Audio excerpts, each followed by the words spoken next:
오늘 우리 교실 하나님의 말씀 로마서 11장 13절에서 24절까지의 말씀 한 절씩 교도하도록 하겠습니다.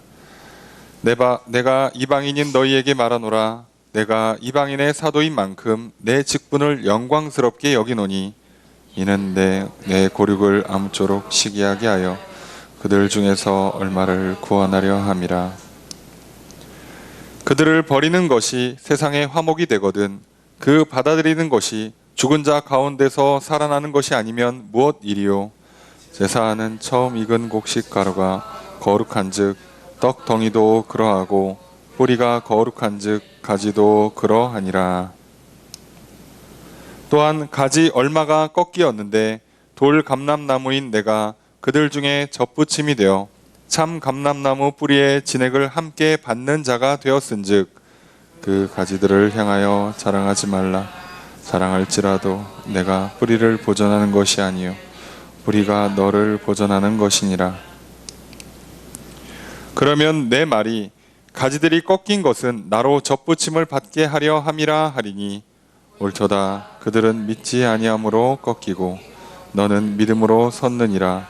높은 마음을 품지 말고 도리어 두려워하라. 하나님이 원 가지들도 아끼지 아니하셨은즉 너도 아끼지 아니하시리라. 그러므로 하나님의 인자하심과 준엄하심을 보라. 넘어지는 자들에게는 준엄하심이 있으니 너희가 만일 하나님의 인자하심에 머물러 있으면 그 인자가 너희에게 있으리라. 그렇지 않으면 너도 찍히는 바 되리라. 그들도 믿지 아니하는데 머무르지 아니하면 접붙임을 받으리니 이는 그들을 접붙이실 능력이 하나님께 있음이라. 내가 원 돌감람나무에서 찍힘을 받고 본성을 거슬러 좋은 감람나무에 접붙임을 받았으니 원 가지인 이 사람들이야 얼마나 더 자기 감람나무에 접붙이심을 받으랴. 아멘. 할렐루야. 수요일 저녁 주 앞에 나와 말씀을 배우시는 성도님들을 주님의 이름으로 환영합니다. 우리 옆에 있는 분들과 사랑 유제를 나누겠습니다. 인사합시다. 사랑합니다. 축복합니다. 이 시간 주 앞에 나와 말씀을 배우시는 성도님들에게 주님의 크신 은혜가 함께 있기를 주의 이름으로 축복합니다. 오늘 아들이 교환 함께 보시면서 본 말씀 살펴보도록 하겠습니다. 먼저 13절의 첫 번째 문장 있습니다. 시작. 주어 수로가 어떻게 될까요? 내가 말한다. 무엇을 말한다는 건 뒤에 써 있고 누구에게 말해요? 너희. 근데 이방인인 너희예요. 자, 그러면 로마서 11장은 지금 큰 전체의 주제가 과연 하나님께서 이스라엘을 버리시는 거냐라는 질문에 대한 대답. 자, 그렇다면 하나님 마음대로 선택하세요. 그리고 하나님께서 모두에게 구원의 길을 열어주셨어요. 그런데 이 과정 중에서 어떤 일이 생깁니까? 이스라엘이 버림받고 이방인이 구원받는 것처럼 된단 말이죠. 자, 이렇게 하는 게 괜찮으냐라는 거예요. 지금 이 구원에 관한 이야기를 8장까지 해서 다 설명을 했다면 그러면 그렇게 하는 게 좋은 거냐? 이렇게 하면 원래 선택받았던 이방인들은 어떻게 되는 거냐? 이런 질문들에 대해서 이제 설명을 부가적으로 하고 있는 거죠. 11장에서는 그 얘기를 합니다. 그러면 우리가 지난 시간에 로마서 11장을 보면서 그럼 하나님께서 이스라엘 백성들, 원래 자기 백성으로 삼았던 그 이스라엘 백성들을 버린 거냐? 그거는 아니라는 거예요. 자, 그러면 도대체 안 버렸다는 근거, 안 버렸다는 증거가 뭐냐? 그게 바로 이스라엘에 항상 남은 자들이 있어요. 그들이 포로로 끌려갈 때도 남은 자들이 있었고 포로에서 귀환할 때도 남은 자들이 있었고 하나님은 이스라엘 역사 가운데 어떻게 해서든지 간에 믿는 자들을 남겨두셔서 다시 살게 하셨어요.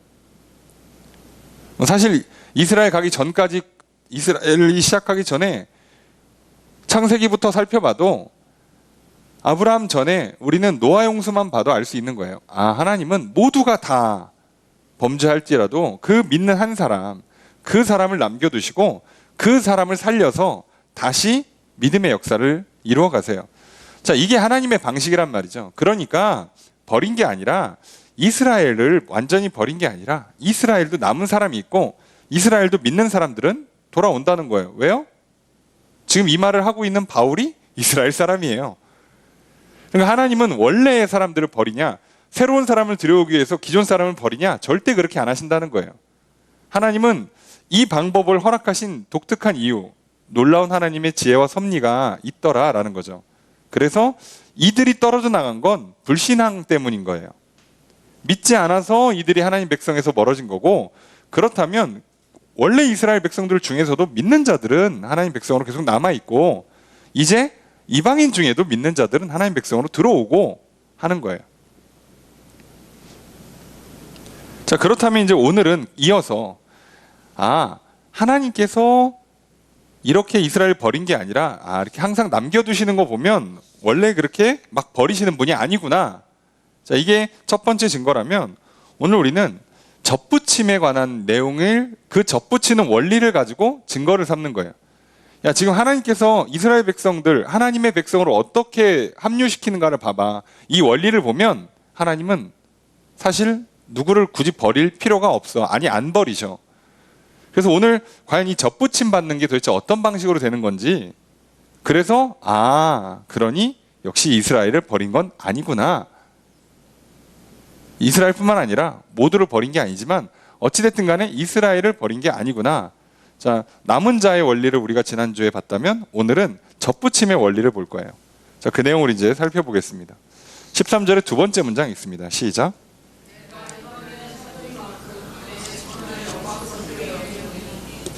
주어서로 어떻게 될까요? 내가 여긴다. 생각을 하는 거죠. 뭐라고 생각해요? 내 직분이 영광스럽다. 내 직분이 참 영광스러운 직분이라고 생각을 해요. 근데 그 직분이 뭐예요? 이방인의 사도. 이방인의 사도인 직분이 참 영광스러운 직분이라는 거예요. 이유가 있겠죠. 이유를 한번 들어봅시다. 14절 읽겠습니다. 시작.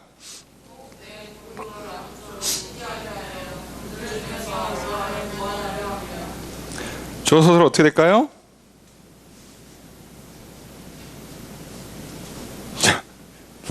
자, 주어가 뭘까요?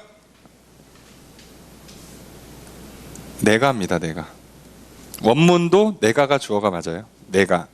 이게 성경에 잘 안 드러나죠. 이런 거 읽으실 때 잘 읽으셔야 되고, 아무래도 못 찾겠다 그러면 다른 성경 해석본을 좀 참고하시라고 말씀드렸어요. 내가 스스로 뭐 하겠다? 구원하려고 한다.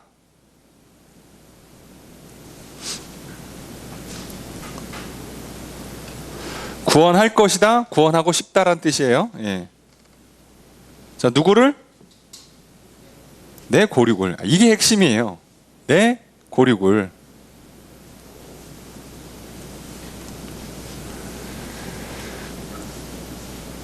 내가 내 고륙을 구원할 것이다, 구원하고 싶다는 거예요. 자, 방법은 어떻게?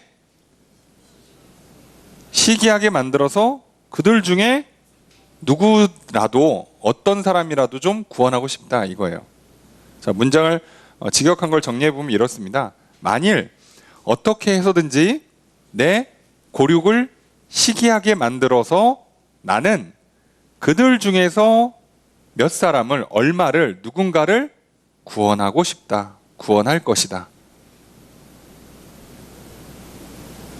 이해가 되십니까? 만약에 어떻게 해서든지 간에 내 고륙을 시기하게 만들 수 있다면 나는 그들 중에서 어떤 사람이라도 구원하고 싶다, 구원을 할 것이다예요. 그러니까 지금 바울은 이방인의 사도예요. 이방인에게 복음을 전하는데 이게 너무 영광스러워. 왜 그러냐? 이방인에게 복음 전하는 것도 영광스럽고, 그렇게 전하고 있으면 이스라엘 사람들이 그걸 보고 시기를 해요. 아니, 저 좋은 걸 왜 우리한테 안 갖다 주고 저 이방인들한테 줘? 야, 그거 원래 내 거잖아. 내 거라고, 내놔, 내 거야. 줘, 나한테 달라고. 자, 이렇게 만들어서 이 사람들도 구원받게 만드는 거예요. 그러니까 뭐 시쳇말로 1타 2피가 되는 거죠. 나는 이방인만 이를 향해서 복음을 전하고 있는데 그냥 이스라엘 백성들이 따라와요. 그것 때문에 질투가 나서, 시기에서. 아, 그거 내 건데. 저기 원래 내 건데.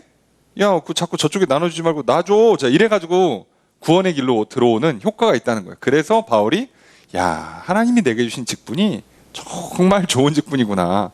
정말 빛나는 자리구나, 이거. 일타쌍피를 하는 거예요. 그죠? 한 방에, 그죠? 두 마리를, 토끼를 잡는 거죠. 그 얘기는 무슨 얘기냐면 반대로, 자, 이게 지금 앞에 설명한 것처럼 이게 지금 하나님의 원리예요. 왜 하나님께서 이스라엘 백성들을 과감히 버리시는 방법? 아니, 그럼 예수님 오셔서 다시 이스라엘을 잡아다가 또 써가지고 하면 되는데 왜 굳이 끊어버리고 확 이방인들을 향해서 복음을 전파하시는가? 이런 방식을 쓰겠다는 거예요, 하나님께서. 그게 하나님 방식이에요.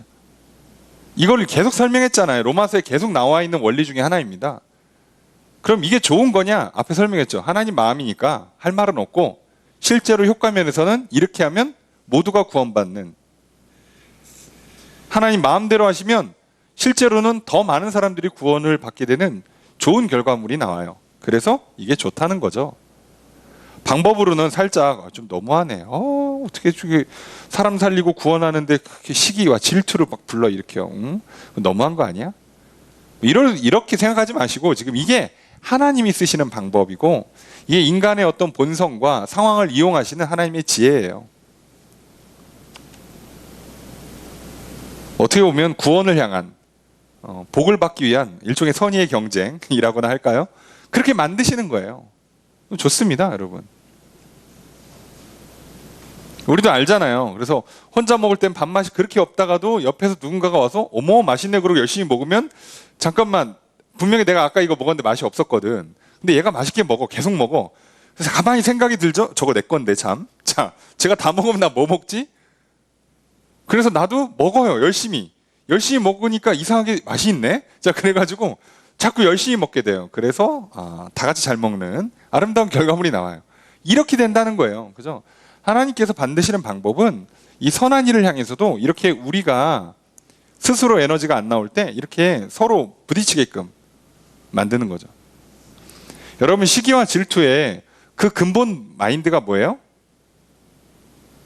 네가 사는 그 집이 내 집이었어야 돼 라는 게 기본 마인드잖아요. 시기라는 게 저거 내 건데, 아니, 나도 저거 갖고 있었으면 좋겠는데 라고 말하는 거잖아요. 바로 그걸 이용하신다는 거예요. 야, 천국 네가 갔어야지. 근데 제가 간다? 너도 따라와. 잠깐만, 이거 나도 가야 되는데? 이렇게 만드신다는 거예요. 하도 안 오면 이렇게라도 한다는 거예요. 원래 사람이요, 자기가 갖고 있으면 별거 아닌데 남 주려면 아깝거든요.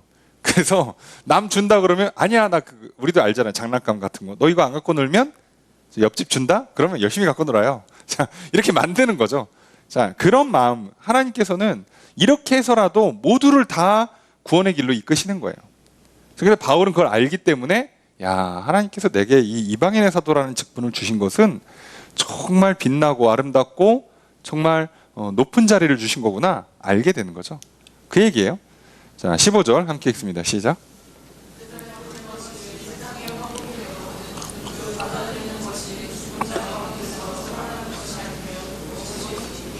이게 은근히 문장은 어려운데 해석을 잘 하기만 하면 이제 핵심적인 내용은 우리가 지금 여태까지 얘기한 거랑 똑같은 얘기를 하는 거예요.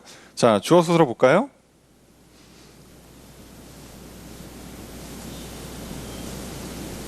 주어는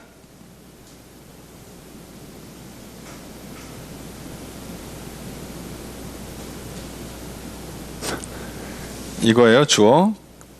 받아들이는 것. 그 받아들이는 것, 누굴 받아들여요? 그들이 누구죠? 이스라엘입니다. 이스라엘. 여기서 그들, 계속 그들이죠? 이스라엘입니다. 여기도 이스라엘이고요. 자, 이스라엘을 받아들이는 것이 서술어 무엇일까예요. 무엇일까? 그런데 자, 여기는 기술이 들어갔어요. 이중부정이죠. 뭐가 아니면 뭐냐라고 물어봐요. 그러면 이건 무슨 얘기예요? 확실히 그거다란 뜻이죠. 예. 아니면 무엇이냐라고 물어봤다면 그걸 아는 거예요. 그럼 자, 그 받아들이는 것이 이게 아니면 뭐겠어 라고 한다는 건 이거란 얘기예요. 그러면 우리는 쉽게 다시 문장을 재구성해서 그럼 이스라엘 받아들이는 것이 뭐다? 그죠? 예. 이거다. 이거다예요. 그들 받아들이는 건 마치 부활하는 것처럼 되는 거다예요. 자, 그럼 앞에 뭐라고요? 그들을 버리는 건 화목이 되는 거라면 그들을 다시 받아들이는 건 부활하는 거다. 자, 이거 이해하시려면 우선 직역을 해드릴게요. 자, 만약에 그들을 버리는 것이 세상의 화목이 됐다고 한다면, 그죠? 됐죠, 실제로는. 됐다고 한다면, 그렇다면 그들을 받아들이는 것은 죽은 자 가운데서 살아나는 것이 아니라면 무엇이냐예요. 사실 거의 그대로 직역이 되죠. 자, 그럼 이거를 이해할 수 있는 방식으로 조금만 재해석, 의역을 할게요. 하나님께서 이스라엘을 버린 결과 하나님과 세상이 화목하게 되었다면 이제 하나님께서 이스라엘을 다시 받아주시는 것은 죽은 자들에게 생명을 주시는 것이다예요. 이해가 되십니까? 저들이 끊어져서 화목이 됐다면, 예수님이 십자가에 돌아가셔서 세상의 화목을 이뤘다면, 그러면 이 사람들이 회복하는 것, 부활하는 건 뭐라고요? 생명을 얻는 거라고요. 그러니까 우리도 대충 보시면 하나님께서 예수님을 버린 것처럼 보이지만 실제로는 어떤 효과가 일어났어요? 예수님 하나를 버려서, 그죠? 예수님 하나를 죽여서 모든 세상을 다 살리고, 그리고 결국은 예수님도 살렸어요. 하나님은 다 살렸네? 아, 할렐루야. 이 방법이 지금 똑같이 적용된다고 보는 거예요. 이스라엘을 버려서 세상으로 복음이 확 나가게 만들고, 그리고 나서 다시 이스라엘 또 살리면 어떻게 된 거죠? 다 살렸죠. 자, 이렇게 하시겠다는 거예요. 자, 이걸 번역상 약간 어렵게 들릴 수 있지만 내용은 그거예요. 예수님께서 돌아가셔서 마치 하나님이 자기 아들을 버린 것처럼 보이지만 그 결과 세상과 화목했어요. 그럼 예수님 버리고 끝나냐? 그럴 리가 없죠, 자기 아들을. 그래서 어떻게 합니까? 부활을 시켜요. 그래서 결과적으로 어떤 효과가 일어났어요? 예수님도 내 아들, 세상도 나의 자녀들, 자, 모두가 다 내 자녀가 됐어요. 이렇게 하시겠다는 거예요. 똑같은 원리로 이스라엘을 버린다는 것이 이방인들에게 복음이 전파돼서 이방인들도 하나님 백성으로 만들지만, 그럼 여기는 버리고 땡이냐? 끝나냐? 아니라 여기도 다시 살려서 여기도 또 내 백성 만드는 거예요. 결과적으로는 다 내 백성, 이스라엘도 내 백성, 이방인도 내 백성, 다 하나님 백성을 만드시는 하나님의 놀라운 방식이에요. 자, 그리고 그 방식의 원리가 뭐라고요? 접붙이는 원리라고요. 접붙이는 것 같은 방식으로 다 이렇게 하니까, 그러니까 결국 바울이 하고 싶은 말의 핵심은 어쨌든 하나님은 원 백성 이스라엘을 안 버린다예요. 하나님은 웬만하면 안 버리고 싶은 게 기본 마음 아니겠습니까? 어떻게든 살리고 싶어요. 우리가 끝까지 거절하니까 이게 잘 안 되는 거지, 하나님의 기본 마음이야. 어떻게든 우리를 살리고 싶으시잖아요. 그거는 그래서 이런 방법들이 나온다는 거예요. 그 말 그대로 하나님께 새로 정하신 이 믿음의 법, 생명의 법, 그 법을 지키면서도 모두를 살릴 수 있는 방법을 하나님은 길을 열어주신 거죠. 자, 그게 이거예요. 어쨌든 말을 안 들었으니까 심판해야 되니까 이스라엘이 버림받긴 버림받아야 돼요. 그럼 이스라엘 버렸으니까 빈자리를 이방인으로 채우는 게 아니라 이방인들도 믿어야 돼요. 그럼 버림받은 이스라엘도 다시 믿으면 돼요. 그래서 그냥 결국 다 믿으면 돼요.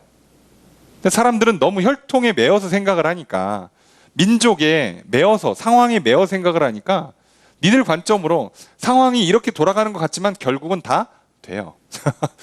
이런 거예요. 예. 똑같은 원리라고요. 그래서 우리가 이 세상에서 시기심이 나겠지만, 우리 인생을 살다 보면 나보다 좋은 집안, 나보다 좋은 외모, 좋은 재능, 뭐 좋은 환경이나 여건들을 갖고 있으면 시기심이 나겠지만, 하나님은 그 방법을 통해서마저도 저 사람은 저 사람대로 살리고 나는 나대로 살린다고요. 다시 말하면 저 사람도 복 주고 나도 복 줘요. 당장 눈앞에 좋은 환경을 갖고 있는 사람도 복 받은 거고 없는 나도 복 받는 거예요. 왜요? 아니 하나님 복을 주시면 저렇게 좋은 집안에서 좋은 환경에서 잘 먹고 잘 살 수 있는데 왜 쟤만 받아 저 복을? 저 복 원래 나한테도 줘야 되는 거 아니야? 그래서 하나님 저도 주세요. 달라고 했으니까 줄게. 그래서 받아요. 그럼 결국 다 받아요. 자, 이런 방식을 쓰겠다는 거예요. 세상에서는 어쩔 수 없이 모두에게 똑같은 복을 줄 수는 없어요. 아시죠? 불가능해요. 그건 구현이 안 돼요. 하나님의 그 우주의 원리상 구현이 안 되고, 또 저도 버리는 애들이 있어가지고 안 돼요. 그런데 그럼에도 불구하고 이런 방식을 통해서 있는 사람은 있는 사람대로, 없는 사람은 시기 질투를 만들어서라도 다 복의 자리를 끌고 오신다고요. 똑같아요. 그래서 궁극적으로 우리는 이걸 알면 이 시기심과 질투심을 갖고 하나님을 향해서 나아가니까 실제로는 어떤 일이 안 생겨요? 비교. 그래서 자랑, 교만 또는 분노, 우울로 가지 않는다는 거예요. 인간은 시기심을 없애라 하는 게 아니에요. 성경은 그 시기심이 들어올 때 저거 나가 또 갖고 싶은데 저거 내 거 아니야? 라고 하는 마음이 잘못된 게 아니라 이걸 가지고 하나님께 가는 거예요. 하나님 그거 제 거 아니에요? 아니 저도 받을 수 있는 거 아닙니까? 그럼 저도 주시죠. 구하면 돼요, 여러분. 아니에요. 저기 하나님 저한테 그런 거 안 주셨어요. 라고 하지 마시고, 예? 안 구했잖아요. 자, 그럼 구하세요. 억울하시면. 예. 안 구해도 저렇게 주실 수 있는 분이라면 구하면 얼마나 확실히 주겠어? 라는 내용이 뒤에 써 있어요. 자, 이해되시죠? 안 구해도 맘만 먹으면 저렇게 준다고, 저 완전 우리가 볼 땐 나쁜 악한 인간들한테도 하나님은 그냥 막 복을 내려주신단 말이에요. 하물며 하나님 믿는 믿음의 백성, 하나님의 자녀가 된 내가 심지어 잘못 쓰지도 않겠다고 하나님 말씀대로 살겠다고 그걸 마저 구하면 안 주시겠냐고. 무조건 주죠. 문제는 우리가 믿음이 없고 믿음으로 구하지 않아서죠. 예, 이해되시죠? 항상 문제는 거기서 있는 거지, 하나님이 안 주는데요, 저는 그냥 계속 안 줄 것 같은데요, 그냥 이러지 마시고, 그 시기심은요 기도의 열정을 불러일으켜요. 내게도 주옵소서. 할렐루야. 자, 이 마음을 잊지 마세요. 그래서 우선은 달라고 구하는 것 자체는 죄는 아니에요. 이해되시죠? 예. 아니 내가 좋은 학교를 진학하기 위해서 기도하는 게 죄입니까? 좋은 직장을 구하는 게 죄입니까? 좋은 배우자를 구하는 게 죄예요? 자녀가 잘 되기를 구하는 게 죄입니까? 아니라니까요. 그걸 가지고 죄를 지니까 문제인 거지 구하는 것 자체는 죄가 아니에요. 그러니 우리가 믿음을 갖고 하나님 말씀을 붙잡고 나아가면 이 좋은 것들을 다 잘 선용해서 쓸 수 있어요. 심지어 그걸 가지고 선을 행하는 도구로 삼을 수 있어요. 그러니까 여러분 이 원리를 제발 잊지 않았으면 좋겠어요. 이건 성경 어디나 다 똑같이 이렇게 나오거든요. 바울이 그걸 완전히 정리해서 논리적으로 정리해서 글을 써준 거지, 성경 어디나 원리는 똑같아요. 이해되시죠? 근데 우리는 맨날 뭐 아니면 도예요. 야, 유대인이야 이방인이야, 하나님 하나만 골라요. 자, 하나님 저예요 쟤예요. 자, 맨날 복을 쟤한테 줄 거예요 저한테 줄 거예요. 골라요. 여러분 그게 아니라니까. 다 주고 싶어요 하나님은. 이걸 놓치지 마세요. 자, 바로 이 얘기를 하는 거예요. 자, 이런 식으로 하시겠다는 거예요. 이 말도 안 되는 원리, 그죠? 예수님의 그 십자가의 대속과 부활의 원리가 세상에 이렇게 적용되는구나. 이건 바울이 천재인가? 아니죠. 하나님이 천재죠. 자, 예. 이해가 되시죠? 이렇게 하면 되는 거였구나. 그래, 알았어요. 예, 여러분 맞아요. 나보다 잘 되고 잘 나가는 사람, 심지어 나보다 노력도 안 했는데 나보다 악하게 사는데 잘 돼요? 그러면 그 시기심과 질투심을 가지고 하나님을 향해 열정적으로 기도하십시오. 예. 얼마나 좋아요. 하나님 쟤한테도 줄 수 있는데 왜 나한테 안 줘요? 그럼 저한테도 주세요. 지금 안 주시는 게 선하시다고 믿습니다. 하지만 저에게도 주실 줄로 믿습니다. 네.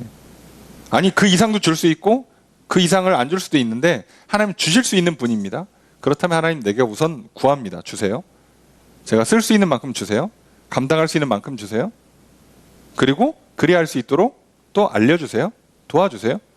이렇게 기도하면 아주 훌륭한 기도가 되고요. 하나님 기뻐 받으시고요. 당연히 응답하십니다. 이걸 왜 놓치지 마시고, 예. 괜히 무슨 그죠?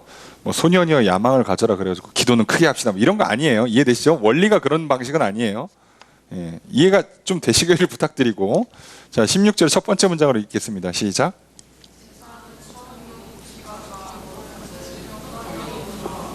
주어 소설 어떻게 될까요? 제사하는 처음 익은 곡식가루, 제사로 바치는 이렇게 곡물을 수확해서 이거 소제라고 그러죠.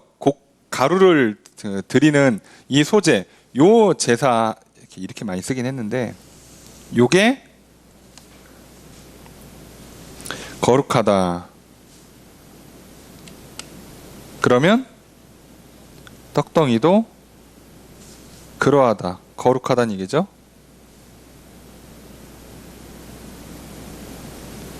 거룩하다인데, 자, 직역하면 여기 앞에 요게 붙어 있어요. 만약.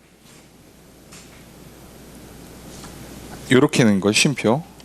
만약에 첫 곡식 수확물로 하나님께 제사를 드리는 게 거룩한 제물로 들어간다면, 그럼 그걸 가지고 만든 떡덩어리는 당연히 거룩한 거 아니냐는 거죠. 같은 애 아니에요? 그죠? 같은 애 아니냐 이거죠. 이거 원리를 잘 보세요.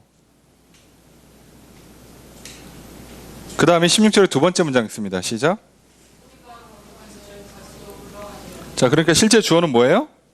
가지도 그러하다, 거룩하다. 만약 뭐가?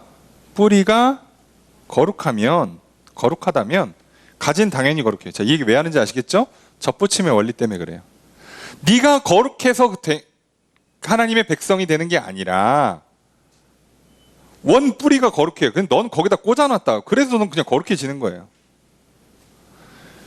곡식이 거룩하니까 그 곡식으로 떡을 만들어도 걔가 거룩해지는 거예요. 그러니까 마찬가지로 우리가 하나님께 접붙임 받으니까 우리가 거룩해지는 거지. 우리가 거룩해서 접붙임 받는 게 아니라는 얘기를 하고 싶은 거예요. 원리를, 근본, 뿌리에서 우리의 그 생명이, 우리의 그 본질이 나온다는 얘기예요.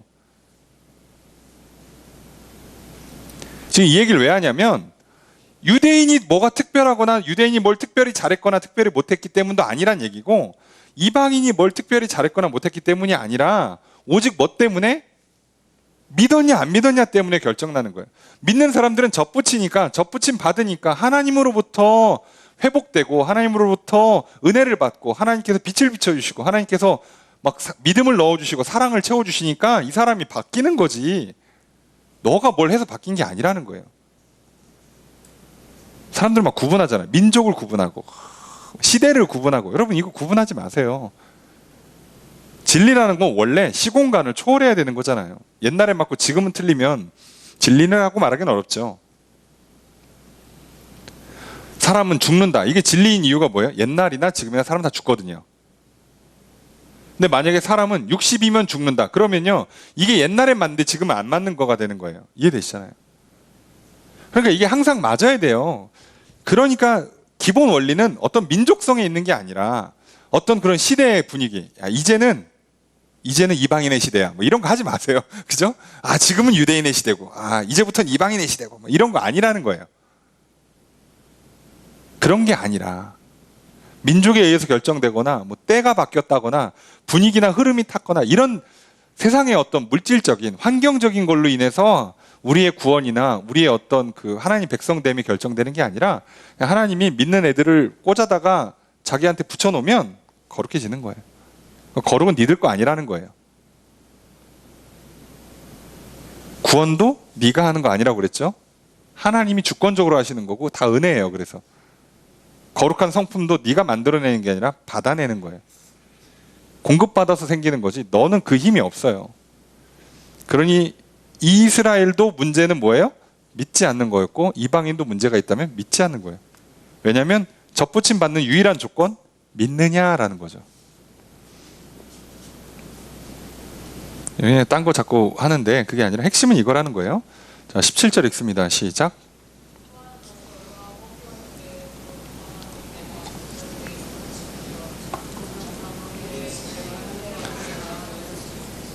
자, 그래서 지금 이 얘기를 하는 거죠. 주어 서술 어떻게 될까요?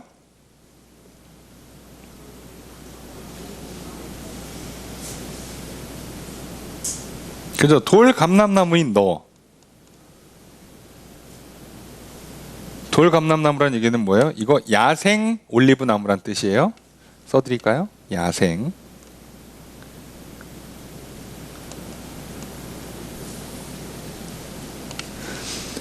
누가 가꾸고 안 키운 그런 게 아니라 그냥 혼자 떨어져 있는 애들. 예. 그러니까 얘네들은 그러니까 열매가 잘 안 나오겠죠. 상황 뭐 물이나 영양분도 제대로 공급받지 못하고. 자, 그런데 어떻게 됐대요? 어떻게 됐어요? 접붙임 받았고, 그죠? 진액을 함께 받는 자가 되었다. 진액을 함께 받는 자, 공동상속자.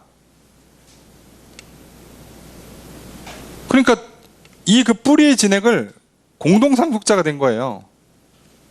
함께 받는 자가 됐어요. 뭐를 함께 받아요? 참 감람나무의 뿌리의 진액을. 그러니까 이 돌감람나무 또는 돌감람나무 가지였던 이 사람이 이 가지가 끊어져 가지고 참 감람나무에다 붙여버려요. 그럼 어떻게 돼요? 올리브가 잘 맺혀요. 가지가 좋아서가 아니라 뿌리가 좋아서. 근데 하나님께서 그러니까 농장 주인이 왜 접붙였어요? 돌감람나무를? 참 감람나무 가지가 몇 개가 꺾였어. 아깝잖아. 그 빈자리가. 그냥 막 줄줄 새, 그 영양분이. 아깝잖아. 그래서 붙인 거예요.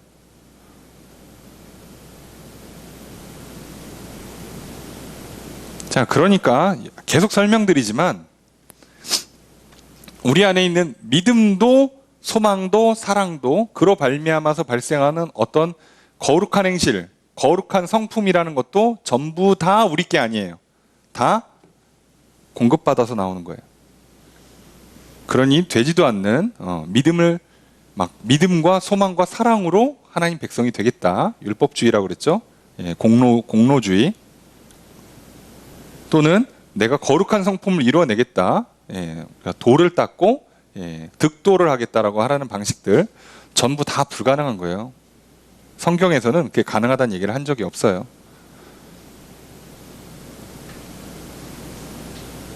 뭐 다르게 해석하시는 분들도 있어요. 있지만 저는 단언컨대 그분들은 읽고 싶은 대로 읽으신 거예요. 머리가 좋아서 어떻게 그게 다 맞아 돌아가게 해석이 됐는지는 모르겠는데 머리 나쁘면 그것도 안 되는데 사실 그죠? 참 머리 좋은 걸 잘못 쓴 거라고밖에 할 말이 없어요.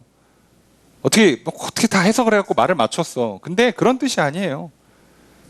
문장을 잘 읽어보시고 그 읽으면서 동일한 그 원리들, 하나님의 어떤 일관성 있는 말과 행동들을 잘 관찰해 보세요. 그러면 뻔해요. 이걸 모르는 게 이상하지. 계속 이런 방식으로만 하셨는데 66권에 이거 외에 다른 방법이 안 나와요. 하나님이 그러면 뭐 노아는, 아브라함은, 그 누구든 왜 선택하시냐고. 하나님 주권적인 선택이에요. 굳이 기준이 하나 있다면 믿었느냐예요.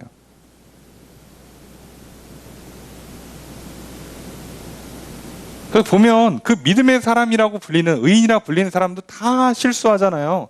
노아도 술 마시고, 그죠? 다윗도 뭐 부하 죽이고, 부인 뺏고 다 하잖아요.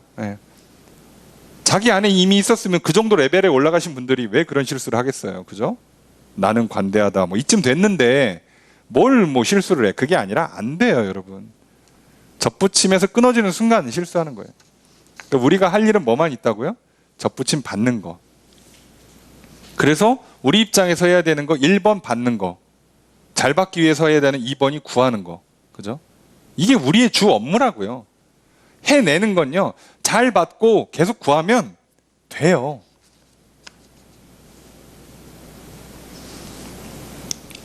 자, 이게 이제 접붙이는 원리예요. 자, 이 접붙이는 원리가 왜 이스라엘 백성들 원가지들한테도 좋은 거냐?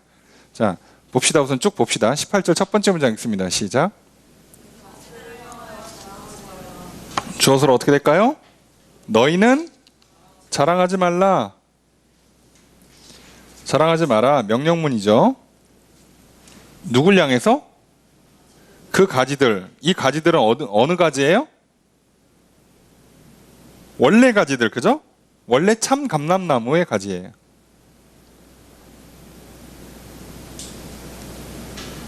그러니까 이스라엘을 말하는 거죠. 자랑하지 말라는 거야. 그것도 못하고 나 훌륭해서 나는 뭐 픽업 됐잖아. 하지 말라는 거예요. 왜 하지 말라고 그러냐? 이유가 있겠죠? 18절의 두 번째 문장 있습니다. 시작.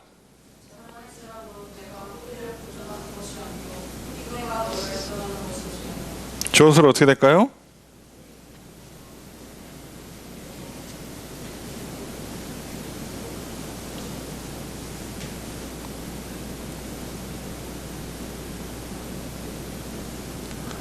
네, 이게 이제 문장을 두 개를 섞었는데, 자, 너가 아니다, 뿌리가 이다, 그죠? 그러니까 뭐 이게 지금 한국말은 이렇게 돼 있지만 실제로 서술어는 내가 보전하지 않는다. 보전이란 뜻은 지지란 얘기예요. 지지해주지 않는다. 뿌리가 너를 지지한다예요. 너가 뿌리를 지지하는 게 아니라 뿌리가 너를 지지해주는 거예요. 그러니까 만약에 자랑하고 싶으면 뭘 자랑하라고? 너를 자랑하는 게 아니라 뿌리를 자랑하는 거예요.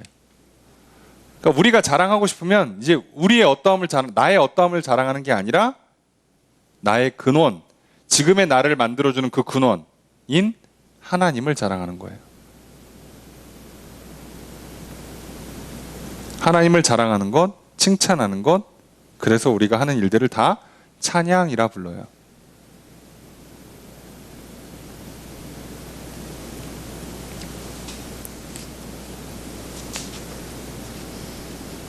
자, 우리가 이걸 실수하는 거예요. 자꾸 내가 하나님께 이렇게 조금이 일말이라도 도움이 되어드리고 내가 하나님께 무슨 영광을 올려드릴 만한 훌륭함이 있고 이렇게 하지 말라는 거예요. 그거 아니니까.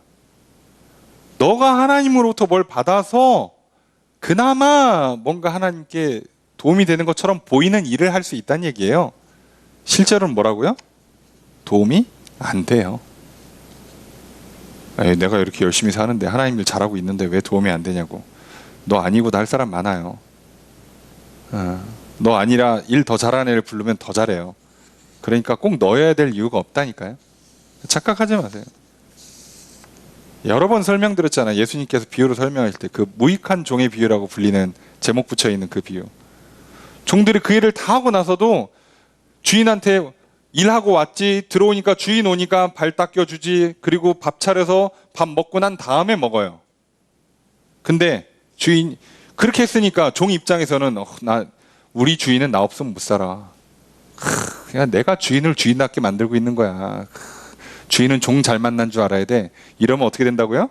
잘려요. 잘려요. 근데 그 종이 뭐라고 그래요? 아니라 나는 무익한 종이라 그저 내가 해야 할 일을 했을 뿐이라 라고 대답한다고요. 이게 맞는 거예요. 왜냐하면 그 자리에 누구나 갖다 놔도 일만 똑바로 하면 다 그 일 할 수 있어요. 나 아니어도 된다니까요.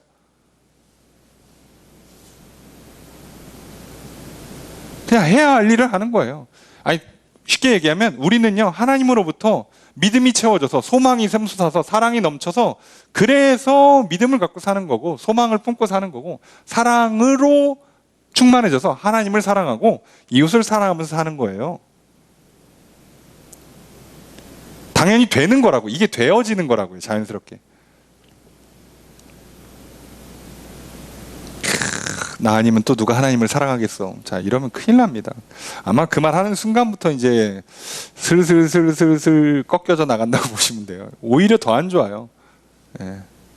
조심하셔야 됩니다. 자, 19절 함께 읽습니다. 시작.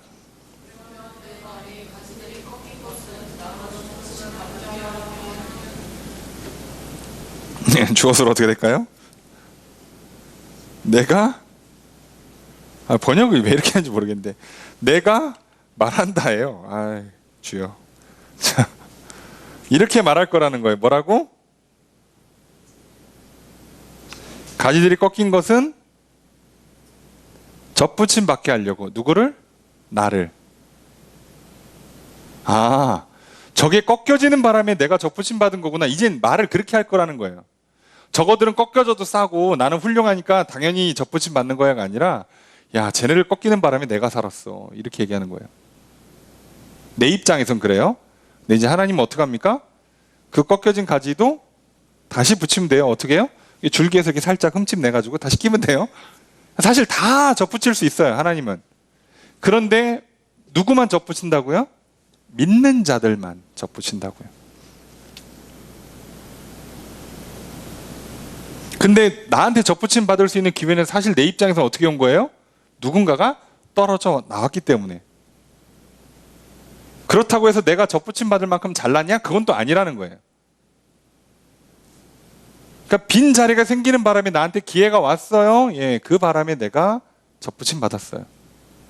잘한 게 있냐? 없어요. 믿은 거 하나 있는데 그걸 잘했다라고 할 건 없어요. 결과적으로 내가 잘한 일이 되지만,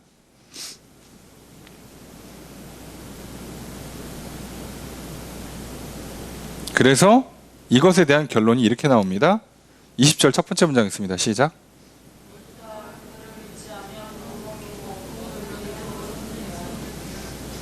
맞다라고 말하면서 시작을 해요. 뭐가 맞아요?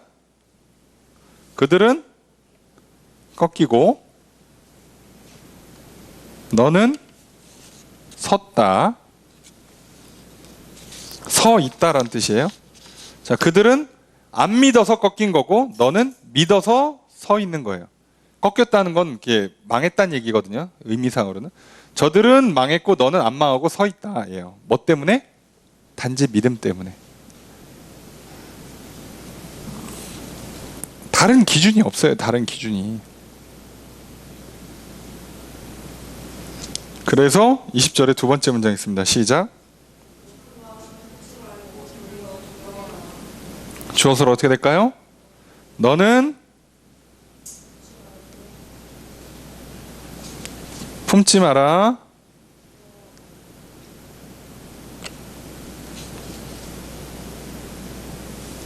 두려워하라. 뭘 품지 마요? 높은 마음, 높은 생각, 높아지겠다는 생각, 교만이란 뜻이죠. 하지 말고 오히려 두려워해라. 아, 이제 접붙임 받았으면 끝난 거 아닙니까? 뭘 또 두려워합니까? 예.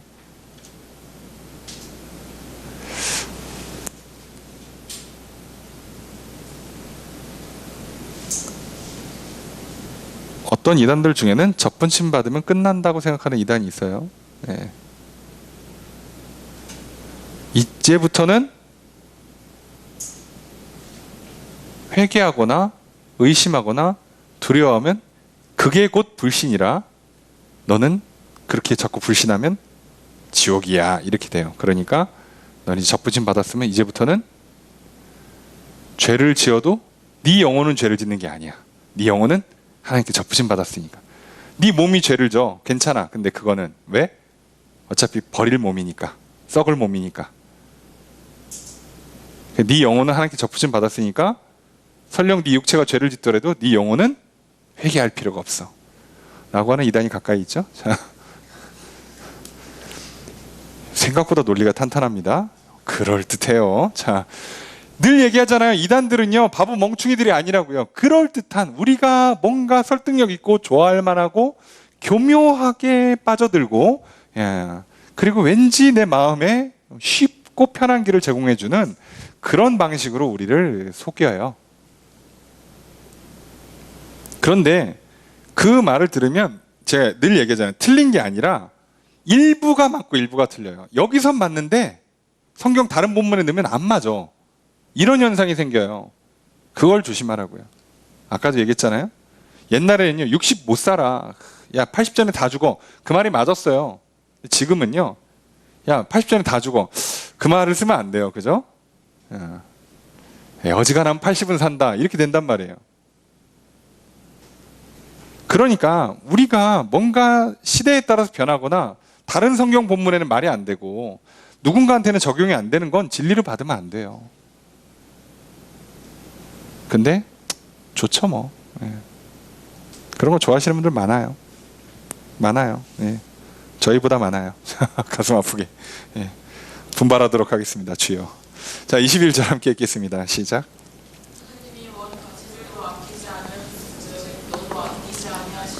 자, 주어서로 어떻게 될까요? 하나님이 자, 아끼지 않으실 것이다. 그죠? 아끼지 않으실 것이다. 누구를? 너를. 이유가 뭐예요? 네, 원 가지들도 잘라내는 분이에요. 너라고 안 자르겠냐 이거죠. 그러니까 뭐 하라고요? 그래서 두려워하라는 얘기예요. 야, 저분은 잘라. 안 자르는 분이 아니야. 잘라. 기준이 뭐라고요? 믿음. 이방인이냐 유대인 이런 거 아니에요. 혈통 아니고 어떤 행동 양식 아니고 자, 믿느냐 믿지 않느냐를 기준으로 잘라버린다고요. 그리고 그 기준으로 또 접붙인다고요.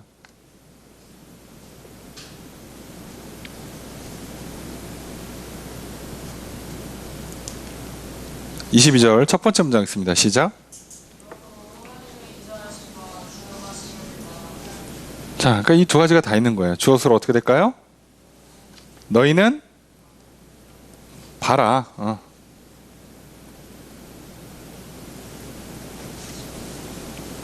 보아라. 봐라. 네. 뭘 보라는 거예요? 하나님의 인자하심과 준엄하심. 자, 그러니까 하나님께서 자비를 베풀어 주시는 것과 하나님께서 엄격히 하시는 게 두 가지가 다 있다는 걸 보라는 거예요. 그래서 믿는 자들한테는 한없이 자비로우시고 안 믿는 자들한테는 엄격하신 거예요. 그러니까 조심하라고. 그러니까 정말 잘할 때는 한없이 좋은 분인데 믿을 때는 하나님 말씀을 믿고 따라갈 때에는 한없이 좋은 분이에요. 그런데 그렇게 안 할 때는요 엄격하십니다. 가만히 내버려 두지 않아요. 여러분, 하나님 믿지 않고 살아가는 세상 사람들 그래요. 돈 많이 벌 수 있고요. 예, 인기 많을 수 있고요. 예, 성공할 수 있고 출세할 수 있어요. 그런데요, 하나님 절대 하나님만 주실 수 있는 평안, 자유, 안식. 그래서 그 결과물이 뭐예요? 소화가 잘 되고 잠을 잘 자고 죽음이 두렵지 않은 그 하나님의 은혜는요 절대 안 줘요. 절대. 세상에서 이걸 누릴 수 있는 방법이 없어요. 안 줘요. 아예. 주시지 않는 거예요. 예.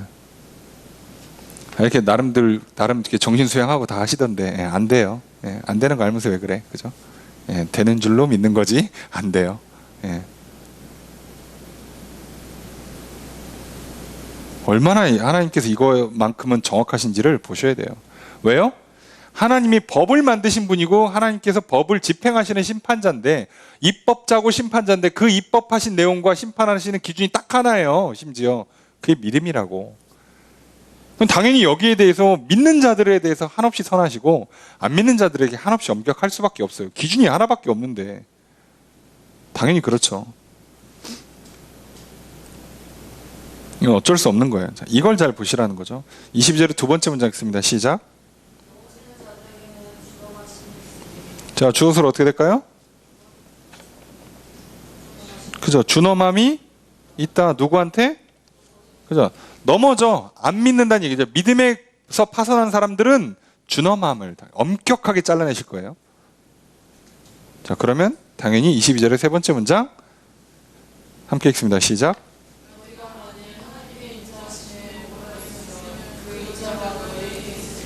주어서로 어떻게 될까요? 인자가 있을 것이다. 누구한테? 너희한테. 조건이 뭐예요? 인자하심에 머물러 있으면. 이 얘기 뭐예요? 내가 인자한 하나님이야 라고 말씀하신 걸 믿으면, 예수님 말씀하신 것처럼 내 말이 너희 안에, 너희가 내 안에란 뜻이잖아요. 그죠? 그게 포도나무 비유잖아요. 너희가 내 안에, 내 말이 너희 안에 있으면 무엇이든지 원하는 대로 구하라. 그리하면 얻으리라. 열매를 맺으리라. 말씀하시는 게 이 원리잖아요. 자, 그러면 우리는 뭐를 하는 거예요? 난 하나님 안에 있는 느낌적인 느낌이야. 이거 아니라고요. 그죠? 평안하다. 여러분 큰일 납니다. 뭐가 있는 거라고요? 하나님의 말씀이 내 안에 있는 거예요. 그럼 어떻게 있어? 그 말씀을 내가 믿음으로 받는다고요. 그렇대. 한번 그러면 가자. 이 정도 믿음을 원하신다고요. 그럼 그때 그 뒤에 어떻게 하신다고? 진짜로 하나님이 살아계시다는 걸, 그 약속이 이루어지는 걸 하나님이 진짜로 보여주셔서 확실한 믿음, 그죠? 그걸 갖게 해주시는 거예요. 우리한테 요구하는 믿음은 대단한 믿음이 아니에요. 야, 내가 해줄 테니까 몇 시에 여기까지 올래? 요거 해주는 믿음이에요. 그 정도 따라가는 믿음.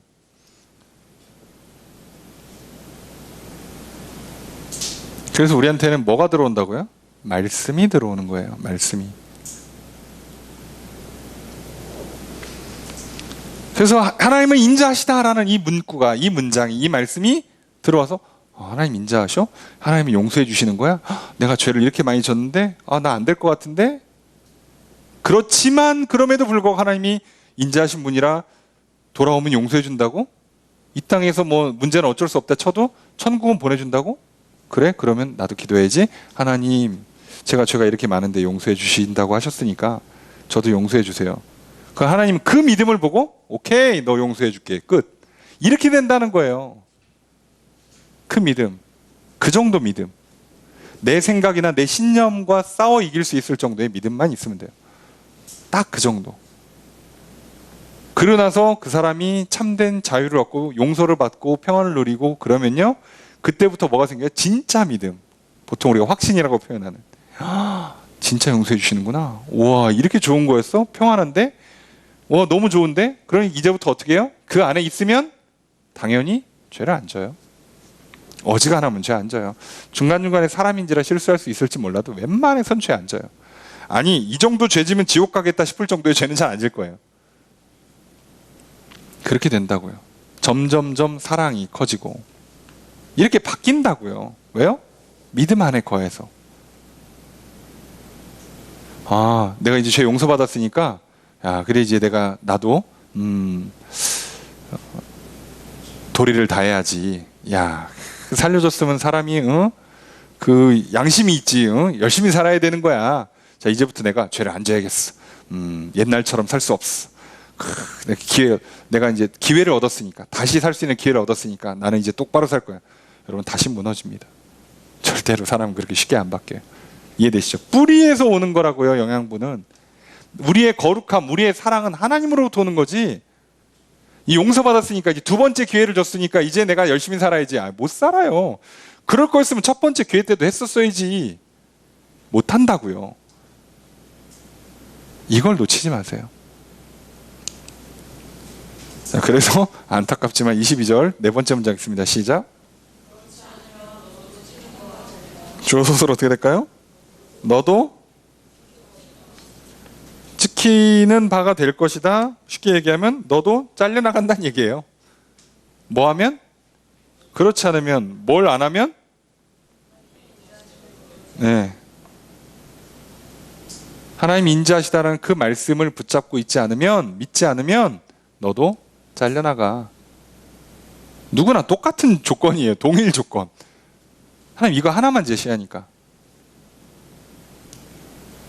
그래서 23절의 첫 번째 문장 있습니다. 시작.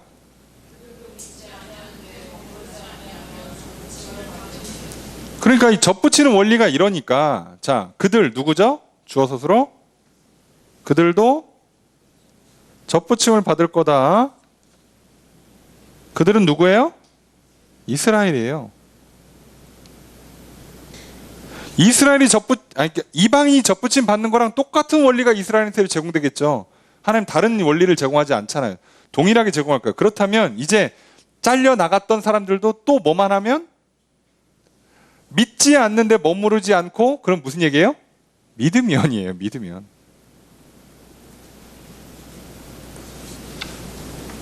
그러니까 23절에는 믿는다는 얘기를 대놓고 써놨고 22절에는 인자하심에 머물러 있다는 표현을 쓴 거예요. 같은 얘기죠.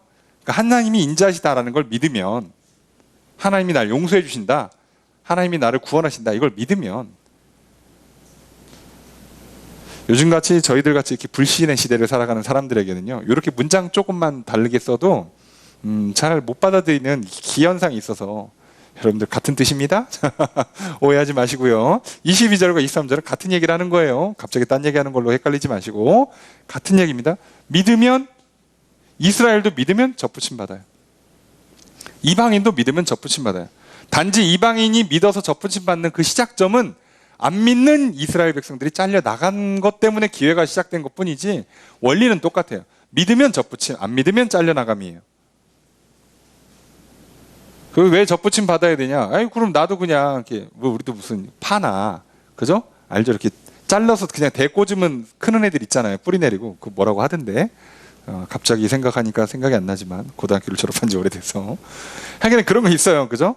뿌리가 아니라 줄기를 잘라서 넣어도 뿌리를 내린 애들이 있어요. 그런데요. 그게 아니라는 거예요. 우리는 인간은. 그게 안 되니까 우리는 천상 살으려면 어떻게 해야 돼요? 좋은 뿌리, 양분을 잘 빨아들여서 제공해주는 좋은 뿌리에 붙어야 돼요. 그거밖에 우리는 살 길이 없는 거예요. 여러분 스스로 열심히 뿌리를 내려서 나는 그래도 착하게 살아보리라. 이 땅에서 행복을 누리리라. 평안히 살리라. 잠 잘 잘 수 있는, 소화가 잘 되는 인생, 죽음이 두렵지 않은 인생 살다가 너 나중에 죽어서 극락에 가리라. 무슨 뭐 천국에 가리라. 여러분 어림도 없어요. 이게 안 된다는 얘기를 열심히 하는 거잖아요.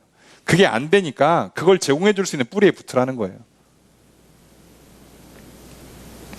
근데 오늘날 우리가 갖고 있는 가장 큰 문제, 현재 제가 개인적으로 볼 때 한국교회가 갖고 있는 가장 큰 문제, 접붙여 놨더니 뭐 하고 있는 거예요? 내가 열심히 구원의 길을 향해 나아가려고 그래요.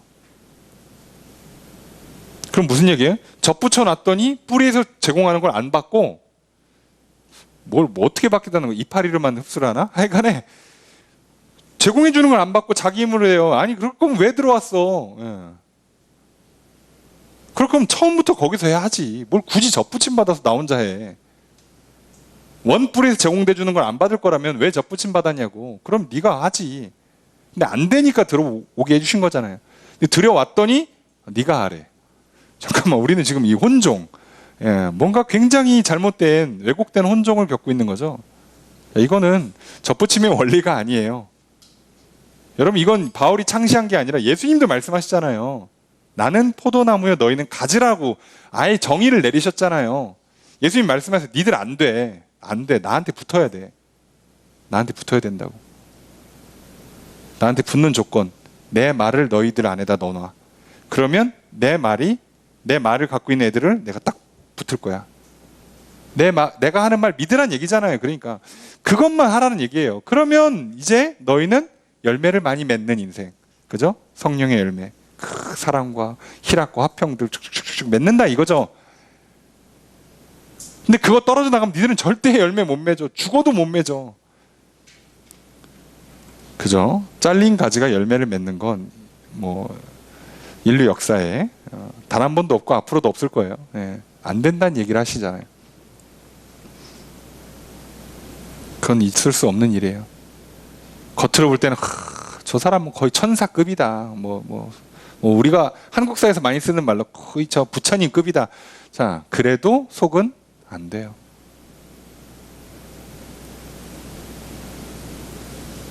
그래도 놀래키고 막 그러면 그분들도 화내고 욕하고 그래요.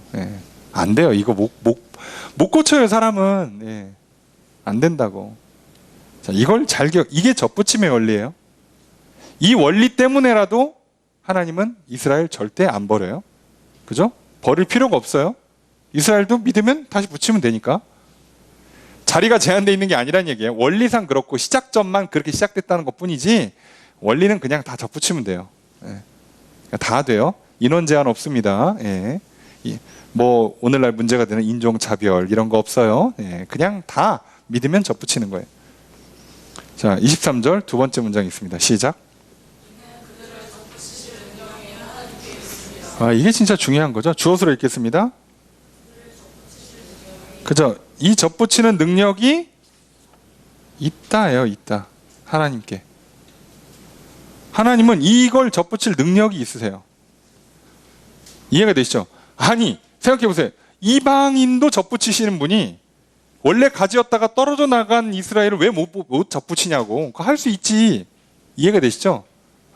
다른 가지도 접붙이는 분이 원래 가지였다 떨어져 나간 애들을 왜 못 붙이겠냐는 거예요. 그러니까 이걸 보라고. 하나님 능력이 있어.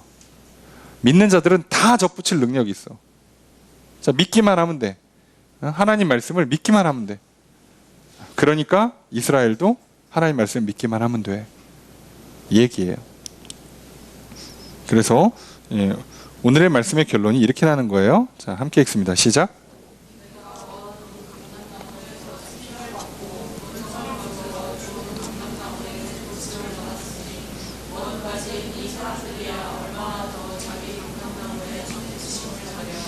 자, 기니까 헷갈리지 않도록 쉼표 찍어 드릴게요. 앞에는 조건절입니다. 만약이에요. 만일 그렇다면, 뭐 실제로기도 하지만 만약 그게 맞는 말이라고 한다면, 그러면 뒤에 주어 서술로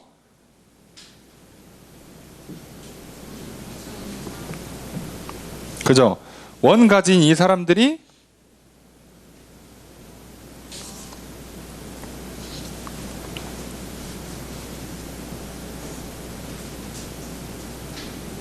얼마나 받을까라고 반문을 하죠. 그죠? 받을까라고 반문을 해요. 자, 그 얘기는 무슨 얘기죠? 강조하기 위한 반문이니까 사실 의미는 받는다예요. 그래서 의미상으로 해석하면 받는다예요. 그러니 원 가진 이 사람들은 얼마나 더 받을까라고 하는 게 아니고 확실히 받는다는 얘기죠. 자기 감람나무에 접붙임을 받는다예요. 왜요? 조건이 이렇잖아요. 만약에 너네 이방인들이 원래 있는 거기서 잘려서, 심지어 잘려서 하나님께 거기서 잘라가지고 여기다 붙여줬어. 이렇게까지 했는데, 그러면 원래 가진 사람들은 자를 것도 없어. 잘려 나간 애들이라서 그냥 그대로 붙이면 돼요. 그거 뭐 왜 못하냐는 거지. 더 쉬운 거예요. 하나님 입장에서는 이방인들 접붙이는 것보다 이스라엘 접붙이는 게 훨씬 더 쉬운 일이에요. 그죠? 왜요? 이방인들한테는 이스라엘은 특권이 있잖아요. 말씀을 먼저 받았어요. 그러니까 이 사람들은 말씀을 다시 전할 필요도 없어. 그냥 제대로 믿기만 하면 돼요. 네. 훨씬 쉬운 일이라고. 바울이 하고 계신 말의 핵심은 이스라엘도 구원받는다. 하나님이 버리시지 않는다. 그 두 번째 증거가 접붙임의 원리예요. 첫 번째가 남은 자, 뭐 보통 사상이라고 그러고 남은 자의 원리라면, 두 번째가 오늘 본문은 접붙임의 원리. 봐라, 이렇게 접붙이시는데, 야, 이스라엘 사람들은 훨씬 쉽지. 야, 하나님이 접붙이지 않는 거나 못하는 게 아니라 지금 쟤네들이 안 믿어서 생기는 문제야. 근데 그거 믿음 갖게 하려고도 일부러도 시기 질투도 유발까지 하시니 이거 얼마나 쉽겠어. 쉬운 일인데 그냥 그거마저 안 하는 거야, 쟤네들이. 그러니까 이건 어려운 일, 못할 일이 아니라 원래 할 수 있는 일이고 쉬운 일인데 안 한 것뿐이다. 그러니까 다시 말하면 믿기만 하면 이스라엘도 접붙임 받고, 니들도 믿기만 하면 접붙임 받고. 근데 너희들은 믿으려고 해도 믿을 뭐가 없어요. 그래서 나 같은 사람이 보냄받아서 말씀을 전하는 거야. 이 얘기예요. 그러니 똑같지. 얘네는 말씀을 받고 시작했는데 안 믿고 문제가 생겼지만 믿으면 다시 돌아올 거고, 너희들도 믿기만 하면 돌아오는데 너희들은 믿을 말씀이 없으니까 하나님께서 믿도록 말씀을 보내주시고 됐잖아. 그러면 불만 없지? 자, 그래서 결국은 같아요, 조건이. 자, 우리는 뭐 금수저, 뭐 다이아몬드 수저였고 이렇게 뭐 날 때부터 좋은 환경, 좋은 조건, 좋은 여건을 갖고 있는 거에 따라서 많은 상실과 낙심을 하잖아요. 그런데요, 이런 원리를 대면 우리는요 다 똑같아요. 천국 갈 수 있는 조건, 그런 환경 여건 똑같고요. 복을 받고 행복하고 평안을 누리고, 쉽게 말해서 정말 후회 없는 삶을 살다가 갈 수 있는 그 모든 조건은 사실 똑같아요. 아무리 봐도 제가 나보다 집안이 좋은데요. 아무리 봐도 제가 나보다 외모나 능력치가 다 좋은데요. 그러니까 아까 얘기했잖아요. 시기하는 마음으로 구하세요. 오히려 쟤는 넉넉하게 줬더니 믿지를 않아. 구하지를 않아. 그럼 쟤는 더 심각한 문제가 생겨요. 아니, 안 믿어도 저렇게 주는 하나님이라면 믿는 사람한테 맘먹으면 다 주시겠네? 주세요. 그래서 믿어서 구했더니 받기까지 해. 그러면 나는 모든 걸 다 누리는 거죠. 지금 누리고 싶은데요. 이건 좀 그래요. 자, 예. 왜요? 주권이 하나님께 있으니까 그분의 때에 맡기는 거죠. 예.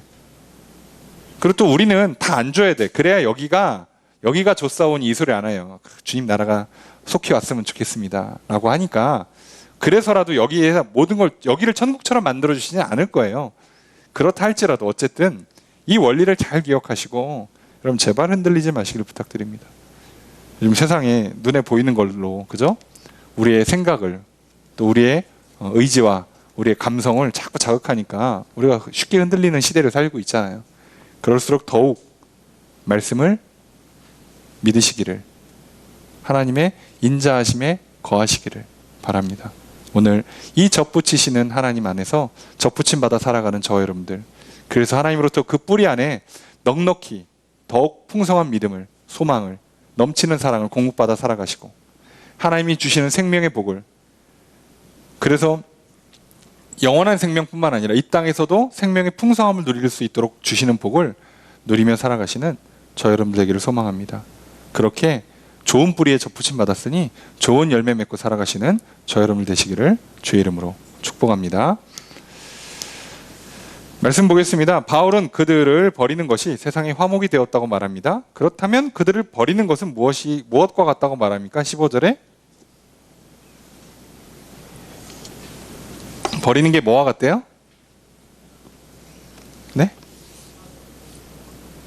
받아들이는 건 생명과 같다. 생명. 그러니까 버려서 화목의 길을 열어놓고 다시 살려서 회복시켜서 생명을 줘요. 그러니까 결국은 별로 문제가 될 게 없죠. 네.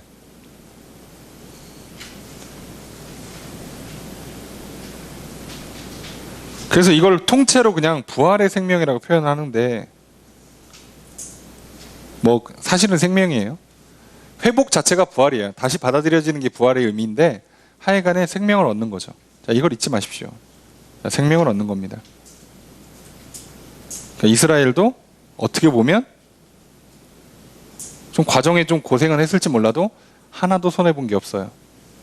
하나님도 하나도 손해본 게 없어요. 모두가 다 좋은 길로 만들어 가십니다. 이해가 되시죠? 네. 여러분 이 시대가 얼마나 원망스러우십니까? 코로나.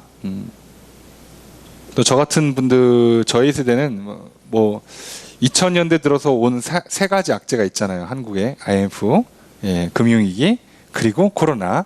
자, 이거를 인생의 좋은 때에 다 맞았거든요. 예. 그래서 하나님 날 미워하시나 보다. 저주가 있다. 망했다. 이번 생은 글렀다. 아니라고요. 예? 그 과정이 좀 고생스러울지 몰라도 결국은 다 주세요. 이 땅에서 복도 주시고 영생도 누리게 하시는 거예요. 그걸 통해서. 믿으면 다 얻는 거고요. 못 믿으면 뭐 그냥 혼자 열심히, 이럴수록 열심히 코인도 투자하고 주식도 투자하고 살아보세요. 예. 뭐 누구는 뭐 부자가 되겠지만 대부분의 사람들은 잃어요. 잊지 마십시오. 자, 말씀을 적용해 보겠습니다. 바울은 로마서 11장에서 하나님께서 이스라엘을 버리지 않으셨음에 관해서 말을 합니다. 성경적 근거를 통해 유대인의 남은 자에 관한 사상 또는 그 원리를 말하죠. 하나님께서 은혜로 선택하시고 남겨두신 사람이 이스라엘 중에 있습니다. 이것을 통해서 하나님은 이스라엘을 버리지 않으셨음을 말합니다. 오늘 본문에서는 하나님께서 이방인의 접붙임을 말합니다. 하나님께서는 이스라엘의 꺾어짐을 통해서 이방인을 접붙여 주셨습니다. 이것은 이스라엘도 다시 붙여주실 수 있다는 것을 말합니다. 이게 접붙임의 원리죠. 이걸 통해서도 이스라엘은 버린 게 아니다. 아니, 하나님은 누구도 버리지 않는다는 걸 우리는 확인할 수 있습니다. 이스라엘의 넘어짐은 이방인에게 설 기회가 됩니다. 이방인의 구원은 이스라엘로 질투를 일으켜 구원으로 이끕니다. 바울은 자신이 이방인의 사도로 부름받은 것을 영광스럽게 생각한다고 말합니다. 왜냐하면 자신이 이방인에게 전도하는 것이 이스라엘로 시기를 일으켜 구원으로 이끌기 때문입니다. 바울이 이방인의 구원을 위해 사역하는 것은 단지 이방인뿐만 아니라 이스라엘도 구원으로 이끄시는 사역입니다. 그리스도께서 죽으심으로 세상의 화목을 이루시고 부활함으로 자신의 생명을 되찾으신 것처럼 이스라엘의 버림이 세상의 화목을 이루는 것이 되었다면 이제 이스라엘의 회복은 생명을 되찾는 것이 될 겁니다. 그래서 모두가 다 생명을 얻는, 모두가 다 하나님께 접붙임 받는 일이 일어나요. 이제 바울은 이스라엘의 꺾어짐이 다시 이스라엘의 회복으로 이어지는 것을 말합니다. 감람나무의 비유를 통해서 바울은 이스라엘이 불신으로 꺾여졌고 이방인이 믿음으로 접붙여졌음을 말합니다. 그렇게 이방인들은 자랑하지 말고 교만하지 말라고 말합니다. 이스라엘도 믿음을 가지면 언제든지 접붙여질 것입니다. 이방인도 접붙이시는 하나님의 능력이라면 하나님께서 믿는 이스라엘을 접붙이시지 않을 이유가 없기 때문이죠. 나의 신앙을 살펴봅시다. 하나님께서는 믿지 않는 자를 꺾으시며 믿는 자를 하나님의 백성으로 접붙여 주십니다. 나의 행위나 나의 혈통과 상관없이 오직 믿음으로 말미암는 구원입니다. 오직 하나님의 은혜로 말미암는 구원입니다. 하나님의 주권적인 은혜가 모두를 구원으로 이끄는 가장 좋은 결과를 만듭니다. 그러므로 구원받음에 자랑하지 말고 교만하지 맙시다. 계속해서 하나님의 은혜를 구하고 믿음으로 나아갑시다. 구원이 나로 말미암다는 거짓말을 계속하는 이 악한 영들을 물리치시기 바랍니다. 오직 하나님의 은혜를 받아 누리며 믿음으로만 나아가십시오. 그러면 언제든지 접붙임 받고 또 그 안에 계속 거함으로 말미암아 아름다운 열매를 맺는 인생이 될 것입니다. 풍성한 믿음 가운데, 풍성한 사랑 가운데 거하시고요. 늘 평안하시고 행복하시고 안전함을 얻으시고 살아가시고요. 그리고 이 땅에서도 생명의 풍성한 복을 누려서 넉넉히 한 생명을, 은혜를 누려서 베푸는 인생 되시고요. 또 성령의 아름다운 열매들이 맺혀서 정말 하나님 받으시기 합당한 그런 성전의 삶, 예배자의 삶으로 나아가시길 바랍니다.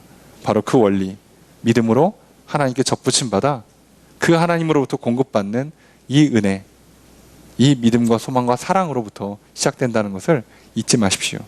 절대 나의 힘으로 뭘 할 수가 없습니다. 오직 그 하나님의 인자하심, 하나님의 그 구원의 약속의 말씀, 또 우리에게 주시는 그 승리의 약속의 말씀, 복된 약속의 말씀 믿고 나아가십시오. 그 믿음을 얻으시는 저 여러분들 되시기를, 그리고 계속해서 그 믿음 가운데 거하시는 저 여러분들 되시기를, 또 그 믿음을 더욱 달라고 힘써 구하시는 저 여러분들 되시기를 주의 이름으로 축복합니다.